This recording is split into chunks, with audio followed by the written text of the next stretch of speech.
Salam sejahtera, ini laporan paling menggemparkan seluruh rakyat Malaysia.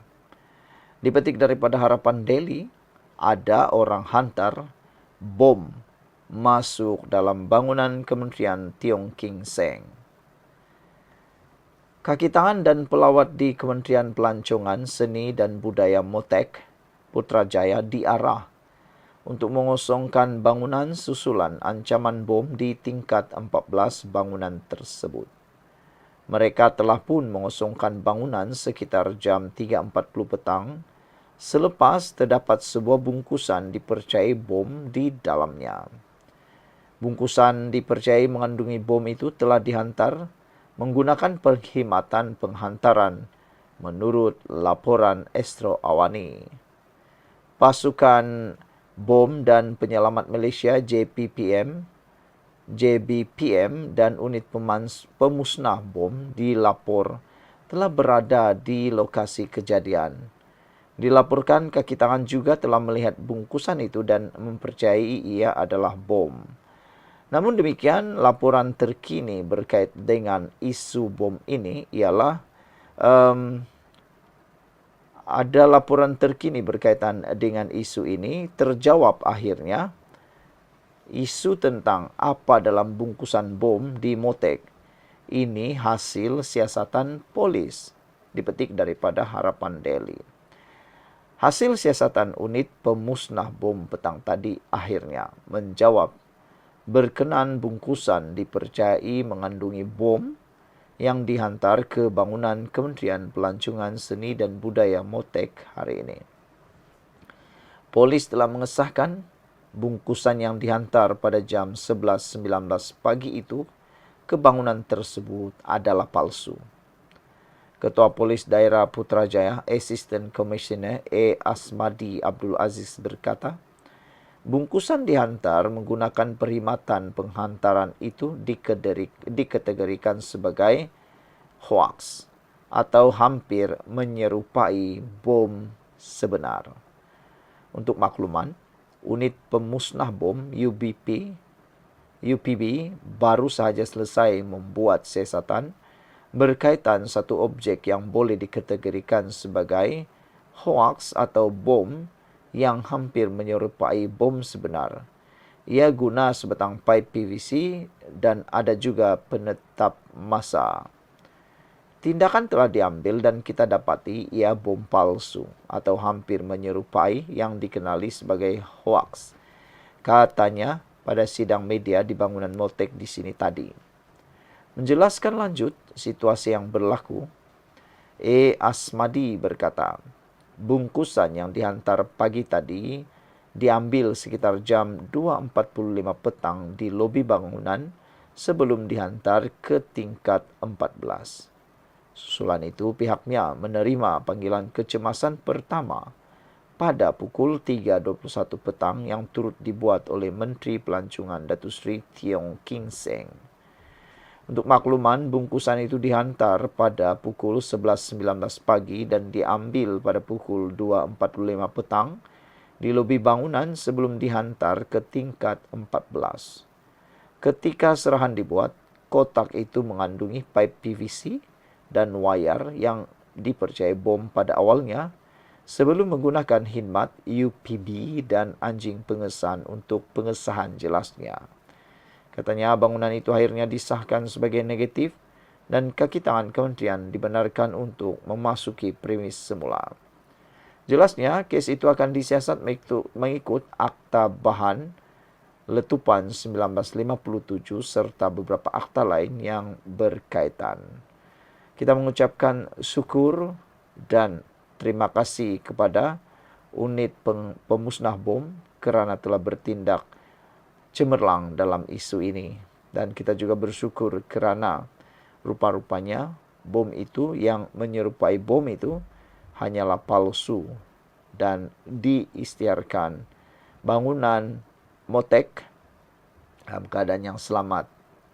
Sekian dulu untuk kali ini. Jangan lupa tinggalkan komen Anda, tekan butang subscribe. Kita jumpa lagi. Bye-bye.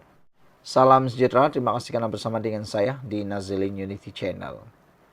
Pegawai JAIPS Imam Masjid di Reman gara-gara didakwa menerima rasuah lebih 1 juta ringgit seorang. Apa punya cerita nih sampai pegawai Jaibs dan imam masjid pula direman. Ini bukan orang biasa-biasa. Ini orang yang luar biasa. Tapi direman pula karena didakwa menerima rasuah lebih 1 juta ringgit seorang. Apa yang mereka buat nih? Dari mana rasuah itu dan apa tujuan rasuah itu diberi?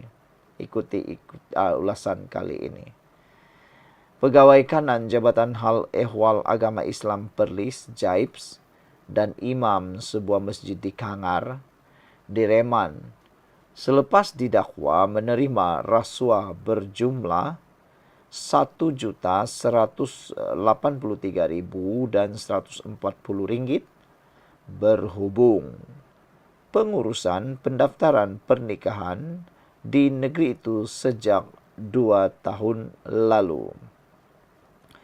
Menurut laporan, 3 individu termasuk anak kepada imam masjid akan direman selama 5 hari sehingga 9 Jun ini bagi membantu siasatan berhubung penerimaan suapan sejak April tahun 2022 sehingga Jun 2023. Ketiga-tiganya yang berusia 25 tahun hingga 52 tahun itu ditahan.